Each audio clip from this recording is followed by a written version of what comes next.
Well, here we are. It is, what's today? Today is Thursday, the 12th of September. And this is the last video I think we're going to be doing for the upcoming sales of Asia Week in New York. And we're going to talk today about the Bonhams sale of snuff bottles. We don't talk about snuff bottles a lot, but they're awfully nice. I've had some great ones over the year, and they're a pretty fascinating area of collection. And often people who collect snuff bottles collect nothing else. It's like the Japanese collectors who buy Netsuke and Okimono. They tend not to buy block prints. And these are all little gems, little pieces of art. And this sale has an interesting component in it. It has the collection of Robert and Florette Weiss, and they were they were very active in the snuff bottle societies. They were major donors during COVID. They helped fund the extra costs of trying to run conventions and meetings because of the limitations, because of the virus. They did all kinds of things. They were very active in the community. She began collecting snuff bottles over 50 years ago in 1970, and they've been old hands in the snuff bottle world, and they accumulated some wonderful pieces. And it was a hobby they enjoyed together for many years. And the collection is now coming up, and it's being sold to benefit the International Chinese Snuff Bottle Society, and all of it is being sold unreserved. And that's something you don't see very often in auctions these days, where you have everything in the collection of a good collection is being sold unreserved. But this is one of them. So if you've been interested in maybe picking up a snuff bottle or two or learning more about them, this is a great way to do it. The catalog is online. You can download it. We've uploaded one of the catalog over on the Patreon side. But you can go to Bonhams and do it yourself if you want to fish around and find it. But at any rate, it's not hard to find. I shouldn't say that. You don't have to fish around for it. It's right there. You just click catalog. And hold on a second. I screwed that up. Wait a second here. Download catalog. There it is. And you just do it right there and just hit that little button, and it'll come right onto your computer and so forth. So it's a very nice layout. And I want to start with just show you some of the lots, just to sort of give you an idea of what's in here if you're not familiar with them. The first one we're going to talk about is lot 174. Lots 170, I'm trying to get the numbers because not the entire sale is their things. There are other nice things there, I should point out. It's not just them. But I think it's about over 50% of the sale is their collection. I think it was I'm going to get the numbers right here. There it is, lot 170 through 217. It's a 100-lot auction, so a little more than half of it is their collection. And these are some of the prime examples that they're going to be offering. So they're worth looking at. One of them is this. It's a Celadon and Russet Jade bottle, scholar's bottle, 19th century example, beautifully carved. And again, it's one of these, we talked about them yesterday, how when you have a piece of jade and it has different layers of color and the ability to create sort of a cameo effect by carving through the darker stone in this case to reveal the lighter stone behind it. In this one, you have a couple of scholars sitting here, and they're like little pictures. You don't see them right away until you pull them in and really look at it. And this one is two scholars sitting underneath a gnarly old tree out in the woods somewhere. One of them, it looks like he's got a bowl, he's having a treat. This one has his walking stick. And wonderfully carved, these nice pine trees, all gnarly branches, very old. Old pine trees are gnarly. They have their branches go off in all kinds of directions. It's a sign of age and wisdom. And this is a wonderful little bottle. And the estimate is, what is the estimate on this? $2,000 to $4,000, but you'll note all unreserved. So you want to go over there and see what the starting prices are, and you might get yourself a heck of a buy. Unreserved auctions usually yield up a bargain here or there if you're consistent and go through. And this is, there are different areas you'll see mentioned about snuff bottles. The Stevens School, the Master of the Rock School, this sort of thing. And these are just names that have been applied primarily in the 20th century by collectors and scholars on the subject like Hugh Moss and so forth, who want to try to help people understand by categorizing pieces of a certain type. The Guangzhou school, this school, that school. They had all these different schools of carvers. And this one was from the Master of the Rock School. And it's a beautiful example. And then over to this. This is a very nice, if you want something really pretty, this is a lavender and green jade bottle in a basket pattern. And you can see the vines coming up out of it. The color is really quite lovely, this lavender in particular. And then notice the jadeite changes in green as it flows over the piece. And this beautifully carved rope that twists up away from the basket around the shoulder of the bottle. And then it has a green jade stopper in it. Don't pay a lot of attention to the stoppers unless there's a lot of decoration on them, or inlaid with some precious metal. They generally, a stopper is a stopper is a stopper, as one guy once said to me. And at any rate, it's estimated at $1,500 to $2,500. It is they're dating it between 1850 and 1920, which isn't a surprise because a lot of Jadite snuff bottles typically were carved later in the Qing dynasty rather than earlier. All right, and then over to this. This is one of the this is a Suzhou black and gray white jade bottle. And this is part of the Suzhou school. It's a very well-known area. It's got a strong reserve, $20,000 to $30,000, but again, no reserve. But the carving on it is quite excellent. This is a good-sized bottle. It's quite stout. And again, you notice that lighter overlay and then carved through to the darker inner body, and then they reveal out. The artist sort of pulls out of the stone what he wants. And in this case, it's a teacher or a low honor scholar with a child beneath some trees in a garden. And this is a very popular theme. You see figures, scholars and figures and animals out in nature. And this was something you could just put in your pocket and carry around. All right. I wish they showed more pictures of it. I guess not. Any rate, that's what it is. $20,000 to $30,000 bottle. There's a good write-up on it. They estimate that it was made between 1740 and 1830. Which is the high period of the Guangzhou school, Suzhou school rather. A very, very nice piece of work. And then over to this, it's a honey-colored thing. This is a square-shouldered, a rectangular vase with a taper, a snuff bottle rather. And what's interesting, when you pull it in, it looks like just a glob of nothing. And then when you get into it, you look at it, well, wait a minute, there's a dragon there. There's his head, his nostrils, his horns, and he's coiled around and snarling and coming up through here. So he's sort of coiled up in the descending position on this snuff bottle. It's wonderfully carved, very cleverly carved. And the carver did a great job of leaving certain areas translucent to give it a much stronger three-dimensional look to it. So you have the very, very light background, the slightly lighter carving, and then the darker carving as your eye moves to the center. And the dragon's head is the darkest spot, so it draws your eye to it. So it was very successful in that regard, estimated at $2,500 to $3,500. All right, and then over to this is another russet. She liked russet jades, apparently.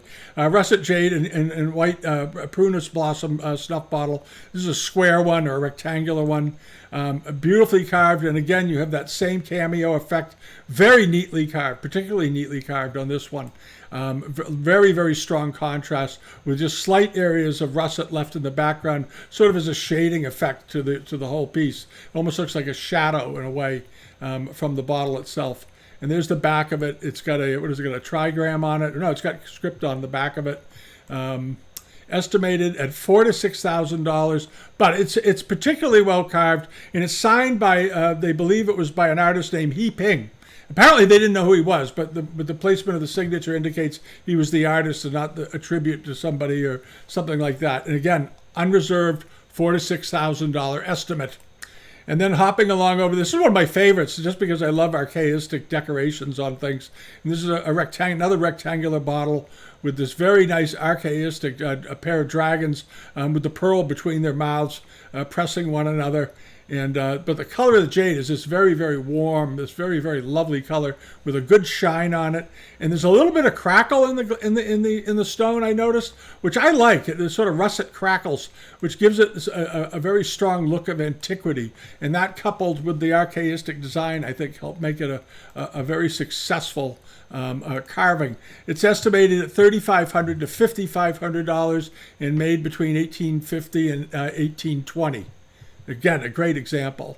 And then over to this. This, I think, is one of the neatest bottles in the sale. Is this inscribed jade, white jade snuff bottle? They transcribed only part of it. It was supposed to. It's the poem of a quote melancholy woman in late spring, and but the calligraphy on it is very neat. And whoever buys it, I hope they get the thing fully translated. I think it would be interesting to do. It's beautifully carved. Very nice quality jade, but the shape of the bottle is very, very appealing. as you can see. It's got a nice long, slightly rounded shoulder, and the calligraphy is as neat as a pin on this thing. Really like it, and it's decorated with script on both sides. It's not just on the one side. Estimated at $10,000 to $15,000, made in the 18th century. The inscription they think may have been added later because it's very hard to tell sometimes, obviously. But somebody loved this bottle enough. It would be interesting to know if it was carved later, who did it and why. It's one of those mysteries of art that people find so interesting.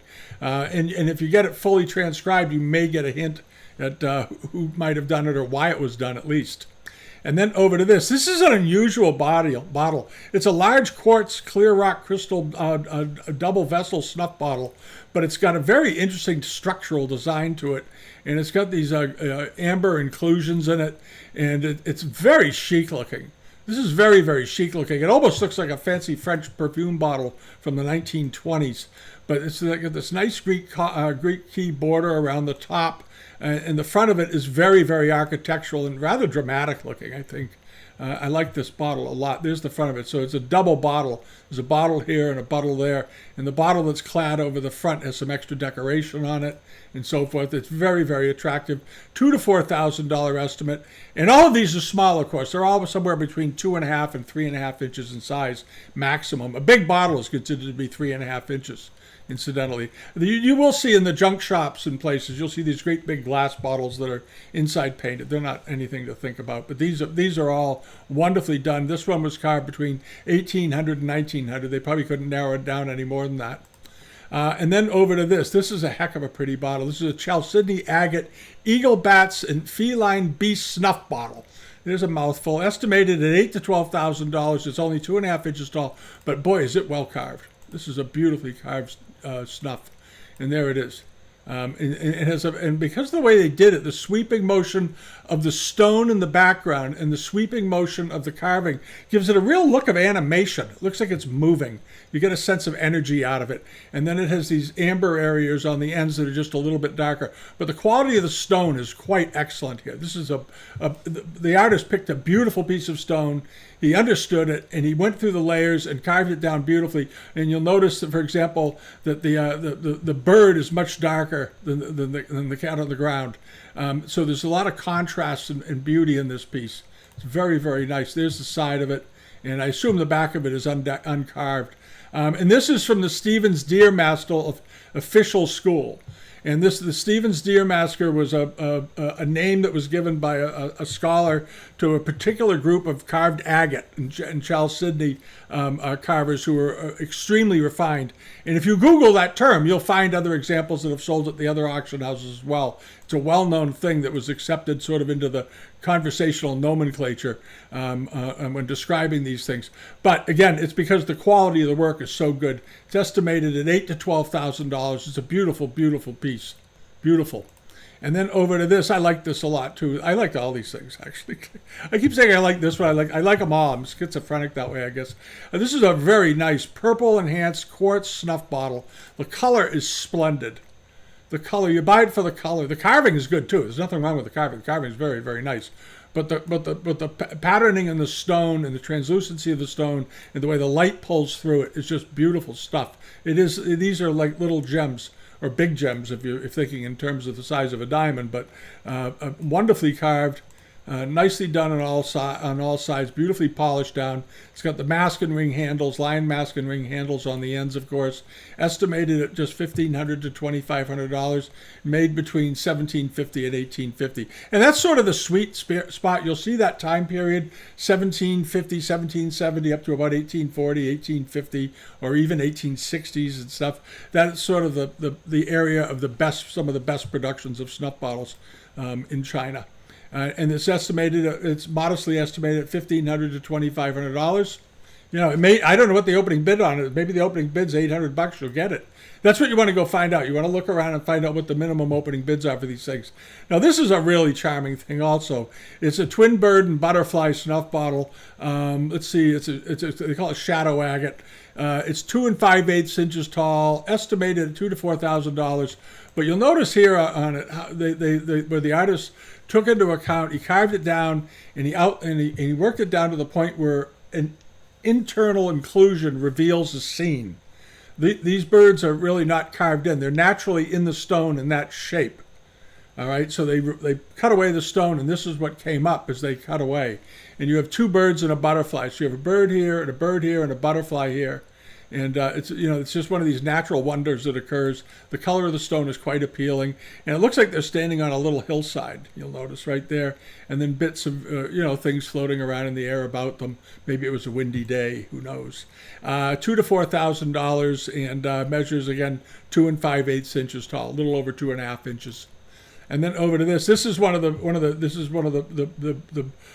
better bottles, I think. It's a dendritic chalcedony relief bottle. Dendritic just means it has some leafy inclusions inside of it, down inside the bottle here. Now on this one, they carved into them to highlight them.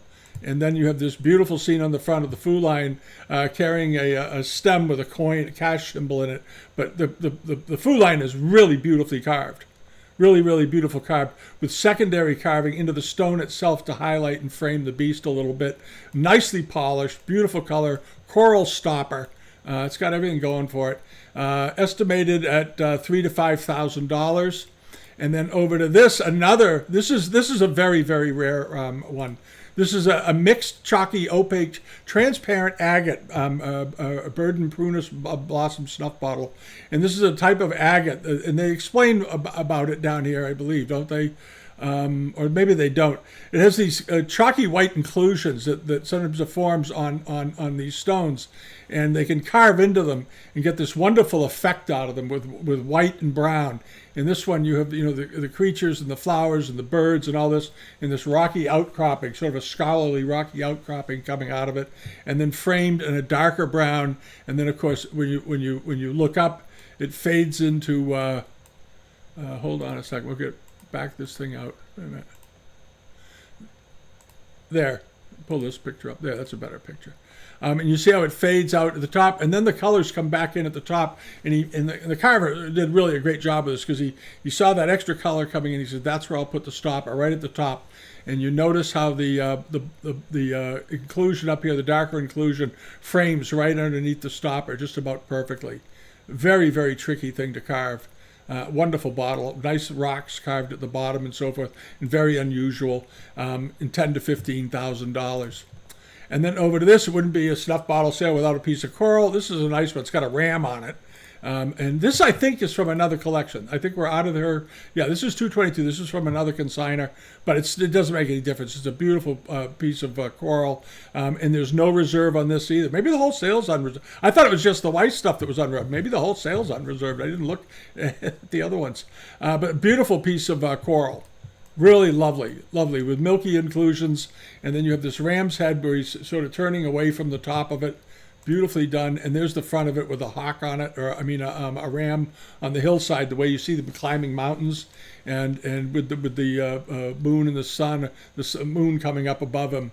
But beautifully carved, nicely polished, good condition, and estimated at $2,000 to $3,000. Which, as you know, carved coral, Chinese corals, sells for very good prices. There is a hardcore band of people who collect Chinese coral out there, and whenever some good coral comes up, they appear like magic, and it doesn't matter where the auction is; they always seem to find it. And then over to this. This is just a simple bottle. This is, if you're new to snuff bottles, this would be a great bottle to be your first. It's a piece of Yixing ware made in a melon form, carved snuff, late 18th, early 19th century, but it's beautifully finished. That's a nice old Yixing finish. Not shiny, not over finished. It's got a little nick up here at the top. That's probably why the estimate is fairly moderate, but it's a beautiful little example to start with. It's sort of a very nice starter snuffer for somebody.